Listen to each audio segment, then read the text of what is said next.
തോരും മുംബൈയിൽ വിനീതിൻ്റെ പൊട്ടത്തരം കാരണം പൈസ പോയി എന്ന് കാവേരി തിരിച്ചറിയുമ്പോൾ കാവേരി ഒരുപാട് സങ്കടപ്പെടുകയും എന്ത് പണിയാ കാണിച്ചത് വിനീതേട്ടാ എന്ന് ചോദിക്കുമ്പോൾ എനിക്കറിയില്ലായിരുന്നു കാവേരി ഇത് ചതിയാണെന്ന്.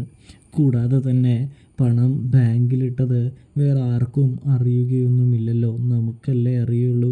നമ്മൾക്ക് ചിലർക്ക് മാത്രമല്ലേ പിന്നെ എങ്ങനെ ഈ പൈസ എടുത്തുകൊണ്ട് പോവാനാണ് എന്ന് ചോദിക്കുന്നത് കാണാൻ കഴിയും.